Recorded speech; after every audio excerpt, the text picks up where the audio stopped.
शिवानी और आप देख रहे हैं बीजापुर एक्सप्रेस। चलते हैं खबरों की ओर। ಹರದೈತಿ ಪ್ಯಾಂಟನಿ ಅದಿಯ ತುಂಟ ತಿನ್ನ ಸಾಕು ಗೋಕಾಕ ಕರ್ದಂಟ ಬಿಟ್ಟಿದಿ ದಾಡಿ ಹಿಡಿಸಿದಿ ರಾಡಿಯನ ಚಂದ ನಿನ್ನ ಬಾಡಿ ನೀ ಅದಿಯ ಗಿಚ್ಚ ಹಿಡಿಸಿದಿ ಹುಚ್ಚ ನಿನ್ನ ಕೂದಲ ಕೋಳಿ ಪುಚ್ಚ ಆಡ್ತೇನಿ ಮಟಕ ತಿಂತೇನಿ ಗುಟಕ ಉಗುಳ್ತೇನಿ ಪಚಕ ಪಚಕ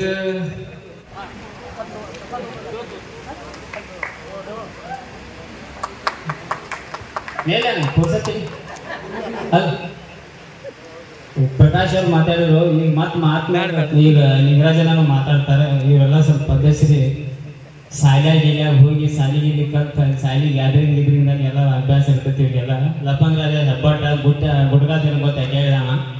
ಇಂಥಲ್ಲಿ ಬಂದು ಮಾತಾಡಪ್ಪ ಅಂದ್ರೆ ನಂದು ಹೌದು ಹಾರೋದ ಮಾತಾಡಂದ್ರೆ ಬೇರೆ 100 ಗಂಟೆ ಮಾತಾಡ್ಬೋದು. ಬಟ್ ಬಾಯ್ ತಪ್ಪಿ ಏನಾರ ಅಂದ್ರೆ ಮೊಬೈಲ್ಗಳು ಚಾಲು ಇರ್ತಾವನ.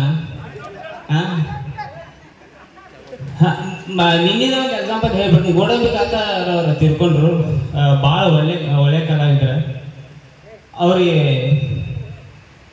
ಮಣ್ಣು ಕೊಡಕ್ಕೆ ಹೋದಾಗ ಒಂದು ಮೂಲ್ಯ ಗೊತ್ತಿಲ್ಲ. ಅದನ್ನ ಯಾಕೆ ಚೇಂಜ್ ಮಾಡ್ಯಾರಂದ್ರೆ ಒಂದು ಎಕ್ಸಾಂಪಲ್, ಈ ವೇದಿಕೆಗಳ ಮೇಲೆ ಏನಾರು ಮಾತಾಡಬೇಕಾದ್ರು ನಗಬೇಕಾದ್ರು ಎಲ್ಲರ ಕೈ ಇಟ್ಟು ಕೆಲ್ಸಬೇಕಾದ್ರೂ ಅಂಜಿಗೆ ಬರೋದಕ್ಕೆ ನಮ್ಗೆ ಸಿಕ್ಕಾಪಟ್ಟಿ ಮೊಬೈಲ್ಗಳು ಚಾಲು ಬಿಡ್ತಾವೆ. ಸೊ ಹೇಳೋ ಉದ್ದೇಶ ಏನಪ್ಪ ಅಂದ್ರೆ, ಗೋಡಂಬಿ ಕಾಕ ಅವ್ರು 3 ಗಂಟೆಗೆ ಮಣ್ಣಾತು, ಮನೆಗೆ ಬಂದು 7 ಗಂಟೆಗೆ ಒಂದು ಇಳೋ ಬಿಟ್ಟಾರೆ. ಗೋಡಂಬಿ ಕಾಕ ಅವ್ರು ನಮ್ಮನ್ನು ಬಿಟ್ಟು ಅಗಲಿದ್ದಾರೆ. ಲಪಂಗರಾಜ ಅವ್ರು ತುಂಬಾ ದುಃಖದಲ್ಲಿದ್ದಾರೆ. ಲಪಂಗರಾಜ ಮೊಬೈಲ್ ಹಿಡ್ಕೊಂಡು ಕೂತಾನೆ. ಅಲ್ಲಿ ಕಮೆಂಟ್ ಹಾಗೆ ಸುಳ್ಳು ಮಗ ಆರಾಮ್ ಕೂತಾನಂತ ಕಮೆಂಟ್ ಹಾಕ್ಯಾನೆ. ಸೊ ಮೀಡಿಯಾದಾಗ ನಾವು ಇದ್ದಾಗ ನಮ್ಮ ಪರಿಸ್ಥಿತಿ ಹಿಂಗಾಗಿ ಬಿಟ್ಟವು. ಭಾಳ ಜಡ ಐತ್ರಿ. ಸೊ ಪ್ರಕಾಶ್ ಅವ್ರು ಹೇಳಿದ್ರು, ಕಲಾವಿದ್ರ ನಮ್ದು ಆ್ಯಕ್ಚುಲಿ ಪುಣ್ಯನ ಕಲಾವಿದ್ರ ಲಿಸ್ಟ್ನಾಗ ನಾವು ಬರ್ತಂತ ನಮ್ಗೊಂದು ಪುಣ್ಯನ. ಯಾಕಪ್ಪ ಅಂದ್ರೆ ನಮ್ಗೆ ಏನು ನಮ್ಮ ಅಜ್ಜಗಳು ಯಾರು ಹೀರೋಗಳಲ್ಲ, ನಮ್ಮ ಅಪ್ಪನ ಹೀರೋಗಳಲ್ಲ. ನಮ್ಮ ಆ್ಯಕ್ಟಿಂಗಿಂದ ಏನು ಸಂಬಂಧ ಸೂತ್ರಿಲ್ಲ. ಏನೋ ಮೀಡಿಯಾ ಮುಖಾಂತರ ಸ್ವಲ್ಪ ನಗತು ಅಂಥೇಳಿ ಇಲ್ಲಿ ದೊಡ್ಡ ವೇದಿಕೆ ಮೇಲೆ ಅಜ್ಜಾರ ಜಯಂತಿಗೆ ನಮಗೆ ಕರ್ತಾರ. ನಮ್ಮ ಪುಣ್ಯನ ಅಂತ ಹೇಳಕ್ಕೆ ಇಷ್ಟಪಡ್ತಾನೆ. ಸೊ ಎಲ್ಲಾದ್ರೂ ಬೇರೆ ಬೇರೆ ಕತ್ತಿ ಇರ್ತಾವೆ. ಪ್ರತಿಯೊಬ್ಬ ಕಲಾವಿದರಿಂದ ಬೇರೆ ಬೇರೆ ಕತ್ತಿ ಇರ್ತಾವೆ. ಈಗ ಪ್ರಕಾಶ್ ಅವ್ರು ಹೇಳಿದ್ರು, ಅವ್ರದೊಂದು ಸಂಘ ಐತಿ, ಅದರಿಂದ ಕೆಲಸ ಮಾಡ್ತಾರೆ. ಭಾಳ ಖುಷಿ ಅನ್ನಿಸ್ತು. ನನ್ನ ಪರಿಸ್ಥಿತಿ ಹೆಂಗೈತೆ ಅಂದ್ರೆ, ಒಂದು ಸಣ್ಣ ಎಕ್ಸಾಂಪಲ್ ಹೇಳ್ಬೇಕು ಗೋಪಾಲಣ್ಣ. ಒಂದು ಕಾರ್ಯಕ್ರಮ ಬುಕ್ ಮಾಡತ್ತಿರ್ರಿ ಊರಿನವ್ರ. ಸ್ಪೀಕರ್ ಇಟ್ಟಾರ್ರಿ. ಸ್ಪೀಕರ್ 29 ತಾರೀಕು ನಮ್ಮ ಊರಾಗ ಕಾರ್ಯಕ್ರಮ ಇತ್ತು. ರಾಜ ಊರಿನ ಚೇರ್ಮನ್ ಅಂತ ಊರಿಗೆ ಗೌಡ್ರೆ ಬುಕ್ ಮಾಡ್ಕೊಡಿತ್ತು. ನಾನು ಅದ್ರ ಮಾತಿನಾಗ ಜಾಗ ಚೇಂಜ್ ಮಾಡೋ ಸುದ್ದಿ ಯಾತ್ರೆ ಬಸ್ ಸ್ಟ್ಯಾಂಡ್ ಆಗಿರ್ಬೇಕು, ಗುಡಿ ಆಗಿರ್ಬೇಕು. ಸ್ಪೀಕರ್ ಚಾಲು ಇಟ್ಟು ಅವ್ರು ಚಾಲು ಮಾಡ್ಯಾರ.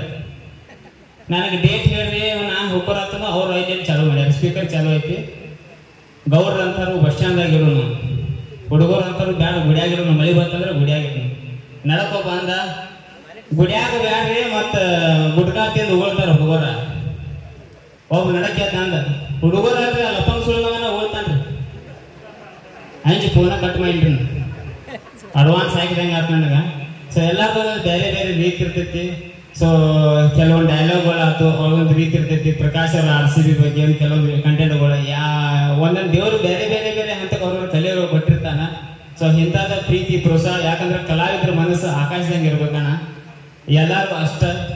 ಸೊ ಅದೇ ತರ ನಿಂಗರಾಜನವ್ರ ಕೆಲವೊಂದು ವಿಡಿಯೋಗಳು ನಾವು ನೋಡ್ತು, ಸಾಯ್ಲಿಕ್ಕೆ ಆಗ್ತಾವಲ್ಲ. ಅದ್ರ ಬಟ್ ಏನೋ ಒಂದು ಜೀವಮಾನದಾಗ ಹುಮ್ಮಸ್ಸು ಬರ್ತೈತೆ ನಿಂಗರಾಜನ ಮಾತಿಂದ. ಸೊ ಇಷ್ಟೆಲ್ಲ ಕಲಾವಿದ್ರು ಗೊತ್ತಾರ. ನಾ ಲಪಂಗರಾಜನ ಐ ಡೋಂಟ್ ಟೆಲ್ ಅದೆಲ್ಲ ಕೇಳಿ ರಗಡಾಗೈತಿ ಮಂದಿಗೆ. ನೀವು ಒಂದು 2 ಮಾತು ನಾ ಹೇಗಂದ್ರೆ ಬಾ ನಾನು ಶಕ್ತಿಕುಮಾರ್ ಅಂತ ಹೇಳಿವೆ ನಿನ್ ಸಂಬಂಧ ಹಾಗೆ ಬರ್ತೀನಿ ನೋಡ್ರಿ. ಮೀಡಿಯಾ ಅನ್ನೋದು ಎಷ್ಟು ಹುಚ್ಚುತನ ಐತಿ ನೋಡ್ರಿ. ಶಕ್ತಿಕುಮಾರ್ನ ಒಂದ್ 2 ಸಲ ಫೋನ್ ಹಚ್ಚಿದ್ದು. ಮೈ ನಂಗೆ ಜಾನಪದ ಹಾಡ ಬರ್ದಿ, ಕೈ ಹೊಡಿಬೇಡ ಕೇಳೇನು ಭಾಳ ಚಂದ ಅನಿಸ್ತಂದ್ರು. ಅದಕ್ಕಿಂತ ಮುಂಚೆ RCB ಒಳಗೆ ಒಂದು 4 ಲೈನ್ ಬರ್ದೀನಿ. ನನಗೂ ಗೊತ್ತಾಗಿಲ್ಲ ಏನು ಬರ್ದಿನ ಅಂತ ಹೇಳಿ. ಬಟ್ ಈ ವರ್ಷ ಗಣಪತಿಯಾಗಿ ಸಿಕ್ಕಾಪಟ್ಟಿ DJ ಮಾಡಿ ಹಾಡ್ರಿ. ಅದನ್ನ ಹರದೈತಿ ಪ್ಯಾಂಟ್ ಅಂತ ಹೇಳಿ. ಆಕ್ಚುಲಿ ಪ್ಯಾಂಟ್ಗಳು ಹರಿದ ಹೋಗ್ಯಾವ ನಮ್ಮ. ಆದ್ರೂ ನಿಮ್ಮ ಸಂಬಂಧ 4 ಲೈನ್ ಶಕ್ತಿಕುಮಾರ್ ನನ್ನ ಸಂಬಂಧ ಹಾಡಿ ಬಿಡ್ತೀನಿ. ಹಾಡ್ರೆ ಹಾಡ್ರಿ ಅಂತಾಳೆ ಯವ್ವ. ಹೆಂಗಸರ್ದಾಗ ಯಾರು ನಾನು ಹಾಡಿ ಬಿಡ್ತೀನಿ. ಹರದೈತಿ ಪ್ಯಾಂಟ ನೀ ಅದಿಯ ತುಂಟ ತಿನ್ನ ಸಾಕು ಗೋಕಾಕ ಕರ್ದಂಟ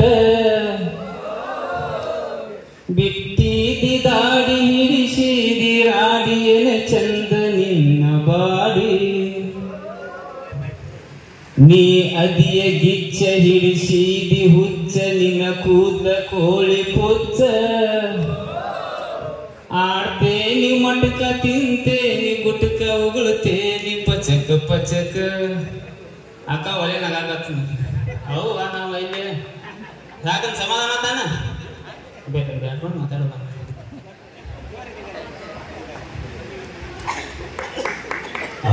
ಎಲ್ಲರಿಗೂ ನಮಸ್ಕಾರ.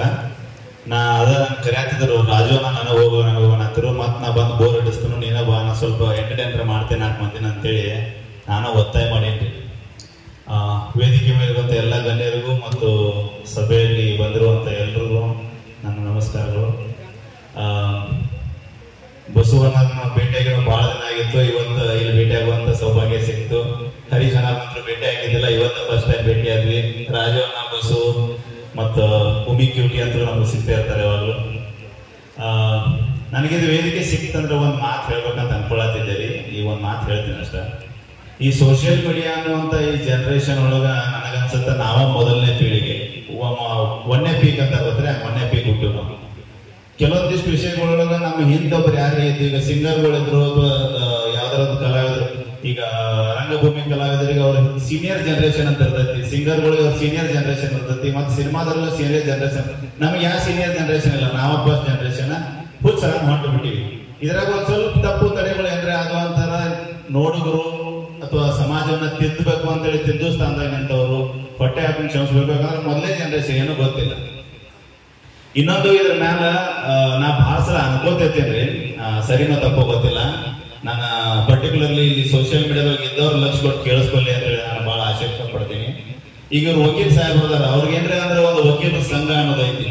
ಪತ್ರಕರ್ತ ಅದಾರ, ಅವ್ರಿಗೆ ಏನ್ರಿ ಅಂದ್ರೆ ಒಂದು ಪತ್ರಕರ್ತರ ಸಂಘ ಅನ್ನೋದೈತಿ. ಡಾಕ್ಟರ್ ಇದ್ರು, ಅವ್ರಿಗೆ ಏನ್ರಿ ಒಂದು ಸಂಘ ಅನ್ನೋದೈತಿ. ಕಲಾವಿದರೊಳಗೂ ಸಂಘಗಳು ಅದಾರ. ಸೋಷಿಯಲ್ ಮೀಡಿಯಾದವ್ರಿಗೆ ಯಾರು ಇಲ್ರಿ. ಇವಾಗ ಅವನ ಅಕ್ಕನಂತ ಬೇದ್ರು ಯಾರು ಕೇಳೋದಿಲ್ಲ. ಸೋಷಿಯಲ್ ಮೀಡಿಯಾ ತಳದ ಕಮೆಂಟ್ ಒಳಗೆ ಅವ್ನಿಗೆ ಏನು ಬೇಕಾದ ಅನ್ಬೋದು. ಅವ್ರು ಭಕ್ತ ಇದ್ದಾಳ, ಅವ್ರು ಭಕ್ತಂಗಿದ್ದಾಳ, ಸಂಬಂಧ ಇಲ್ಲ. ಯಾರು ಕೇಳೋರೇ ಇಲ್ಲದೆ ಇರುವಂತ ಒಂದು ಯಾವ್ದೋ ಒಂದು ಪೀಕ್ ಅಂದ್ರೆ ಸೋಷಿಯಲ್ ಮೀಡಿಯಾ ಪೀಕ್. ನಾವೊಬ್ಬ ಕಮ್ಮಿ ಬೇಯಿಸ್ಕೊಂಡಿರ್ಬೋದು, ಮತ್ತೊಬ್ಬ ಜಾಸ್ತಿ ಬೇಯಿಸ್ಕೊಂಡಿರ್ಬೋದು. ಬೈಸ್ಕೊಂಡವ ನನ್ನ ಅಕ್ಕ ಅಂತಂಗಿರೋ ನನ್ನ ತಮ್ಮ, ಮತ್ತೇನ್ ಬೇರೆದವಲ್ಲ. ನಾವು ಅನ್ಕೊಂಡಿವಿ ಹೆಂಗಂದ್ರೆ ನಾವು ಒಂದೊಂದ್ಸಲ ಹೋಗಿ ಕೆಲವೊಂದು ದೊಡ್ಡ ಕಲಾವಿದ್ರ ಮುಂದೆ ಕುಂತಾಗ ಕೆಲವೊಂದು ಅಬ್ಸರ್ವ್ ಮಾಡ್ತಿರ್ತೀನಿ. ಹೇಳ್ತಿರ್ತಾರ ಒಂದು ಟೈಮ್ನಾಗ ನಾವು ಕ್ಯಾಸೆಟ್ ಒಳಗೆ ಹಾಡಗಳು ಮಾಡ್ತಿದ್ವಪ್ಪ, ನಮ್ ಕ್ಯಾಸೆಟ್ ತಗೊಳಕ್ ಬಾಳ ಹೆಚ್ಚು ಜನ ನಿಲ್ತಿತ್ತು ಅಂತೇಳಿ. ಇವತ್ತಿಗೆ ಆ ಕಲಾವಿದ್ರ ಕ್ಯಾಸೆಟ್ಗಳು ಸೇಲ್ ಆಗಿಲ್ಲ. ಎಷ್ಟೋ ಜನ ದೊಡ್ಡ ದೊಡ್ಡ ಕಲಾವಿದ್ರು ಹೇಳ್ತಿರ್ತಾರ, ನಮ್ಮ ನಾಟಕಗಳಿದ್ದಾಗ ಸೀಟ್ ಸಿಗ್ತಿದ್ದಿಲ್ಲ, ಜನಕ್ಕೆ ಮಂದಿಗೆ ಬಂದವ್ರಿಗೆ ಗಾಡಿ ಹಚ್ಚಕ್ ಜಾಗ ಸಿಗ್ತಿದ್ದಿಲ್ಲ ಅಂತೇಳಿ. ಈಗ ಆ ಕಲಾವಿದ್ರ ನಾಟಕದೊಳಗೆ ಅವಕಾಶಗಳಿಲ್ಲ. ನಮ್ಮ ಏನ್ ಲಕ್ಷ ಗಟ್ಲೆ ಮಿಲಿಯನ್ ಗಟ್ಲೆ ವ್ಯೂಸ್ ಬರ್ತಾವು, ನಾವು ಒಂದಿನ ಬಗ್ತೀವಿ, ನಮ್ದು ಒಂದಿನ ಮುಗಿತೈತಿ. ಅಷ್ಟ್ರೊಳಗೆ ಶಾನ್ಯರಾದೀವಿ ಅಂದ್ರೆ ಇವತ್ತು ನಾ ಮುಂದದ್ರು ಹಿಂದಿದ್ರು ನನಗೆ 3 ಲಕ್ಷ ಫಾಲೋವರ್ಸ್, ನನಗೆ 1 ಮಿಲಿಯನ್ ಫಾಲೋವರ್ಸ್ ಅನ್ನೋದನ್ನ ಬಿಟ್ಟು ಈ ಟೈಮ್ ಪಾಸಿಗೆ ಯಾರು ಸೋಷಿಯಲ್ ಮೀಡಿಯಾ ಮಾಡತ್ತಾರ ಅವ್ರಿಗೆ ಹೇಳ್ತಾರೆ. ನಾವ್ ಯಾರು ಹೊಟ್ಟೆ ಪಾಡಿಗೆ ಅಂತ ಮಾಡತ್ತೀವಿ. ಇವತ್ತಿನ ನಾವ್ ಯಾರು ನಮ್ದು ಒಬ್ಬದ ಯೂಟ್ಯೂಬ್ ಚಾನಲ್ ಡಿಲೀಟ್ ಆಯ್ತು, ಬಸ್ಸು ಯೂಟ್ಯೂಬ್ ಚಾನಲ್ ಡಿಲೀಟ್ ಆಯ್ತು, ಇನ್ಸ್ಟಾಗ್ರಾಮ್ ಡಿಲೀಟ್ ಆಯ್ತಾರ. ನಾಳೆ ಬೆಳಿಗ್ಗೆ ಹೊಟ್ಟಿಗೆ ಅನ್ನನ ತಿನ್ನಕಿಲ್ಲ ನಮ್ಗೆ. ಐತೆ ನಿಮ್ದು ಅದ್ರೈತೆ, ಯಾರಾದ್ರೂ ಐತೆ. ನಾವು ಪೂರ ಹೆಂಗ್ ಬಂದ್ಬಿಡ್ತೀವಿ ಅಂದ್ರೆ ನಾವೇನ್ ಮೊದಲು ಒಂದು ಕೆಲಸ ಮಾಡತ್ತೀವಿ, ಆ ಕೆಲಸಕ್ಕಿಂತ ಕೆಳಗೆ ಬಂದ್ಬಿಡ್ತೀವಿ. ಯಾಕಂದ್ರೆ ನಾಚಿಕೆ ಪಡುವಾಗ ಶುರು ಮಾಡ್ತೀವಿ. ಮೊದಲಾದ್ರೆ ಯಾವ್ದೋ ಕೆಲಸ ಮಾಡ್ತಿದ್ವಿ, ನಾ ಫೋಟೋಗ್ರಾಫರ್ ಇದ್ದೆ, ಹೋಗಿ ಕ್ಯಾಮ್ರಾ ಹಾಕೊಂಡು ಹೇಳ್ತಿದ್ದೆ. ಈಗೆಲ್ಲ ಡಿಲೀಟ್ ಆಗಿರ್ತಪ್ಪ, ಅದನ್ನ ನಾಚಿಕೆ ಪಡ್ತೇನೆ ನಾನು. ನಮ್ಮೊಳಗೊಂದು ಒಗ್ಗಟ್ಟು ಆಗಿ ನಾವೆಲ್ಲರೂ ಒಂದಾಗಿ ನಮ್ದೇ ಆದಂತದೊಂದು ಏನೋ ಮಾಡ್ಕೊಂಡು ಯಾರೋ ಒಬ್ಬರಿಗೆ ಏನೋ ಬರಾದ್ರೆ ನಾವು ಒಟ್ಟರು ನಿಲ್ಲೋನು. ಇವತ್ತು ನನಗೆ ಅಂದಿಲ್ಲಪ್ಪ, ನಾಳೆ ಅಂತ. ಇವತ್ತು ನಾವು ಸರ್ದಾರ ಮನೆಗೆ ಹೋಗಿಲ್ಲಪ್ಪ ಅಂದ್ರೆ ನಾಳೆ ನಾನು ಸಹಿತ ನಾನು ಮನೆಗೆ ಹೋಗೋಣ ನೋಡ್ರಂಗಿಲ್ಲ. ಏನ್ ನಾ ಸಾಯಲ್ಲ ಅಜರಾಮರ ಅದನ್ನ ಇಲ್ಲ ಸಾಯೋರಿ. ನಾನು ಅದ ಹೇಳೋದೇನಪ್ಪಾ ಅಂತಂದ್ರೆ ಇವತ್ತಿನ ದಿನ ಯಾರು ಮುಂದಿದ್ರಿ, ಯಾರು ಹಿಂದಿದ್ರಿ, ಹಿಂದ ಮುಂದೆ ಬಂದ್ಬಿಟ್ಟು ಯಾರು ಇದನ್ನ ಬದುಕಾಗ ನಿಂತ್ಕೊಂಡ್ರಿ. ಒಂದ್ಸಲ ಒಟ್ಟರು ಸೇರಿ ಒಂದ್ ಶಾನ್ಯಾತನ ಯೂಸ್ ಮಾಡ್ಕೊಳ್ಳೋಣ, ಒಟ್ಟರು ಸೇರಿ ಒಂದೊಂದು ಗುಂಪು ಕಟ್ಕೊಳ್ಳೋಣ. ಒಬ್ಬ ಸೋತ ಯಾವ್ದೋ ಒಬ್ಬದೀಗ ಬಸವಣ್ಣನ ಇನ್ಸ್ಟಾಗ್ರಾಮ್ ಹ್ಯಾಕ್ ಆಯ್ತು, ನಾವು ಒಟ್ಟರು ನಿಲ್ಲೋಣ. ಬಸವಣ್ಣಂದ ಹ್ಯಾಕ್ ಆಗೈತಿ, ಬರ್ರಿ ಅವ್ನು ಫಾಲೋ ಮಾಡಿ ಅಂತ 50,000 ಫಾಲೋವರ್ಸ್ ಮಾಡ್ಕೊಳ್ಳುವಂತ ಕೆಪಾಸಿಟಿ ಐತಿ. ಅಷ್ಟು ಯೋಗ್ಯತೆ ಇಲ್ಲ, ಐತಲ್ಲ ಅಷ್ಟು ಯೋಗ್ಯತೆ. ಆ ಮನುಷ್ಯ ಮಾತ್ರ ಬರುತ್ತ. ನಂದೇ ನಾಳೆ ಯೂಟ್ಯೂಬ್ ಡಿಲೀಟ್ ಆಯ್ತು, ನಾ ಬಂದು ಮನೆ ಬಾಗಿಲು ಅಂತ ನಾನು ಡಿಲೀಟ್ ಆಗಿದ್ರೆ ಒಂದು ಹೊಟ್ಟೆ ಪಾಡು ನಿಂತೈತೆ ಅಂತೇಳಿ ಬರೀ ಒಂದೊಂದು ಬೈಟ್ ಕೊಡ್ರಿ. ನಾಳೆ ವೇಳೆಗೆ ಮಾತ್ರ ಊಟ ಮಾಡಕ್ ಶುರು ಮಾಡ್ತಾನೆ. ನಮ್ಮಲ್ಲಿ ಒಗ್ಗಟ್ಟೆ ಇಲ್ಲ.